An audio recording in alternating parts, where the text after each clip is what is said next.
Bem-vindos a essa nossa análise de hoje. A gente vai mergulhar direto num estudo fascinante de dinâmica molecular de 2025, focado no armazenamento de energia em altas temperaturas. A grande sacada aqui é entender como a ciência está esticando o limite de sobrevivência dos dispositivos no calor extremo. E para isso, eles estão usando modelos computacionais de ponta. E por que usar supercomputadores para isso? Bom, porque testar protótipos físicos nessas temperaturas malucas no mundo real não é só difícil, é extremamente perigoso. E aqui está o nosso roteiro de hoje. A gente vai passar rapidinho pelo desafio das altas temperaturas, a solução envolvendo o grafeno, a inovação por trás da simulação no computador, a dança que acontece na dupla camada molecular, como menos massa resulta em mais energia e, para fechar, o futuro do armazenamento em condições extremas. Vamos lá? Parte 1, o desafio das altas temperaturas. Vamos começar com esse problema colossal que a engenharia moderna está enfrentando. A pergunta central de tudo isso é como a gente consegue armazenar energia a 600 Kelvin. Para colocar isso em perspectiva, estamos falando de mais de 300 graus Celsius. É um calor suficiente para derreter metal, como chumbo. Imagine então o estrago num dispositivo comum de energia. As baterias normais de íons de lítio não só param de funcionar sob esse nível de estresse térmico, elas incham, vazam um monte de substâncias tóxicas ou frequentemente entram em combustão espontânea. Os nossos eletrônicos simplesmente não foram feitos para chegar nem perto dessa marca. O X da questão aqui é a fragilidade da química atual. Eletrólitos aquosos tradicionais fervem ali perto dos 100 graus Celsius. Já os eletrólitos orgânicos simplesmente quebram e degradam no calor intenso. Só que setores cruciais, como a indústria aeroespacial, perfurações geotérmicas profundas e ambientes industriais extremos, precisam desesperadamente de dispositivos que aguentem esse tranco todo. A gente precisa de energia constante em lugares onde as baterias normais jamais ousariam pisar.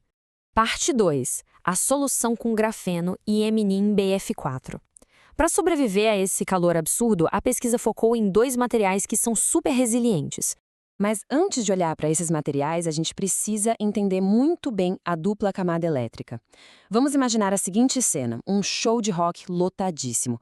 Os fãs, que na nossa analogia são os íons, estão ali se espremendo na grade do palco, lutando pelo melhor lugar. A grade é o nosso eletrodo.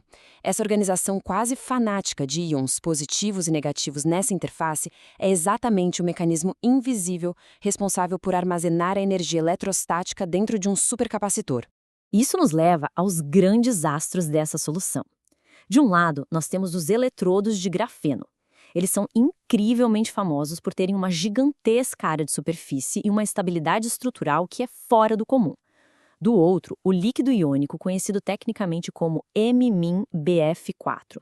Ele é altamente assimétrico, evapora super pouco e é muito estável no calor extremo. E por que essa simetria importa tanto? É que as formas estranhas e irregulares dessas moléculas dificultam bastante que elas se organizem em cristais. Isso faz com que continuem no estado líquido e bem fluídas, mesmo debaixo de um calor infernal. Unir essas duas forças cria um verdadeiro escudo contra a falha térmica. Agora, tem um detalhe técnico vital para garantir a precisão do estudo: a correção do potencial de carga zero. Como os ímãs desse líquido são fortemente assimétricos, eles grudam no grafeno de um jeito meio torto, meio desigual. Isso acaba criando uma pequena carga elétrica residual, ali mesmo com o dispositivo totalmente desligado. Corrigir esse desvio nas contas matemáticas garante que a assimetria não distorça toda a pesquisa. Sem esse rigor inquestionável, a simulação no computador ia cuspir números otimistas demais, gerando uma falsa esperança gigante para o mundo da engenharia. Parte 3. Uma simulação computacional inovadora. Com os materiais escolhidos e muito bem calibrados, vamos ver como esse sistema foi testado. A abordagem aqui é um baita diferencial.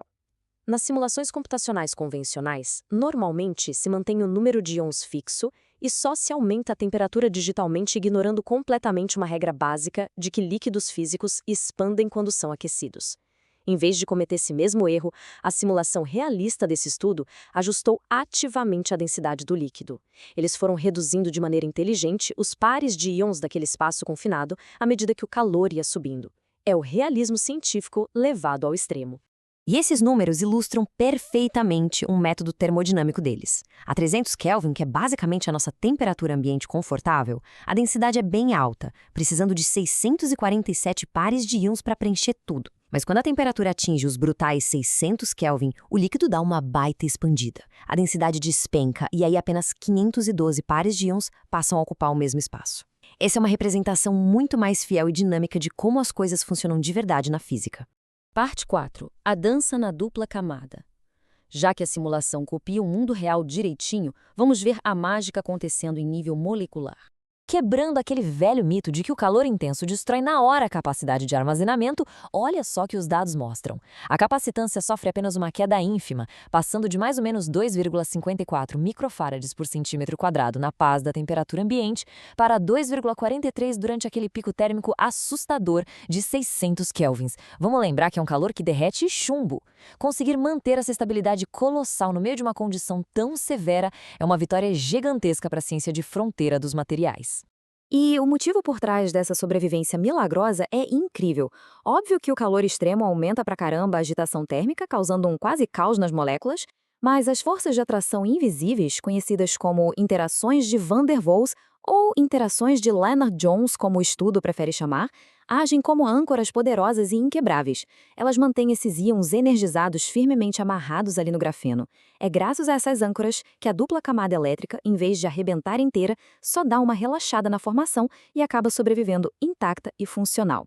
Parte 5. Menos massa, mais energia.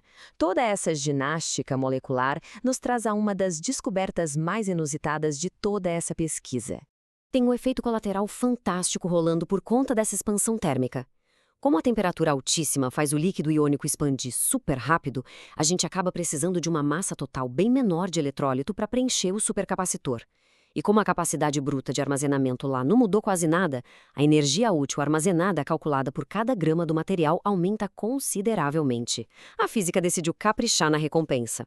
Traduzindo esse fenômeno elegante para números práticos, operando numa diferença de potencial de 2,5 volts, a energia total por grama salta expressivos 13%, quando tiramos o dispositivo da temperatura ambiente e colocamos nos escaldantes 600 Kelvin. Baterias normais entrariam em colapso total. Aqui a gente observa um aumento de 13% na eficiência. Isso ilustra de maneira brilhante o princípio famoso de que, muitas vezes na ciência dos materiais, menos é de fato mais. A conclusão que a gente tira desses dados é silenciosamente revolucionária. Uma capacitância perfeitamente estável, somada de forma genial a uma massa física muito menor pela expansão do líquido iônico. Exigir menos massa para fazer exatamente o mesmo trabalho significa uma eficiência gravimétrica enormemente superior. Resumindo a ópera, esse sistema todo consegue entregar mais energia pura enquanto pesa bem menos. Simples assim. Parte 6. O futuro do armazenamento extremo. Como podemos ver, simulações assim abrem portas incríveis. Ter na mão supercapacitores que são muito leves e absurdamente resistentes ao calor tem o potencial de virar de cabeça para baixo setores onde cada grama é crítico. Dá para imaginar o avanço tecnológico na área aeroespacial ou o surgimento de drones mega resistentes. Pensa em sensores funcionando tranquilamente e transmitindo dados lá de dentro de fornalhas industriais pegando fogo, ou até mesmo sondas geotérmicas explorando o interior de vulcões ativos. Tudo isso sem falhas de energia. Só que a ciência precisa de responsabilidade, né? Então, os próprios pesquisadores já avisam que o próximo passo obrigatório é levar tudo isso para o mundo real e fazer testes exaustivos para medir a degradação da química física lá no laboratório de testes. Embora o modelo no supercomputador deixe provado sem margem de erro que a física e a estabilidade desse arranjo são majestosas debaixo de um calor infernal, a gente fica com aquela pergunta provocativa pairando no ar. Será que a verdadeira química dos materiais no mundo real vai realmente aguentar o desgaste depois de milhares ou até milhões de ciclos operando nesse estresse contínuo? O tempo e muito trabalho prático em laboratório com certeza vão trazer essas respostas. A gente espera que essa análise visual tenha deixado a complexidade da dinâmica molecular bem mais acessível e fascinante. Até a nossa próxima exploração.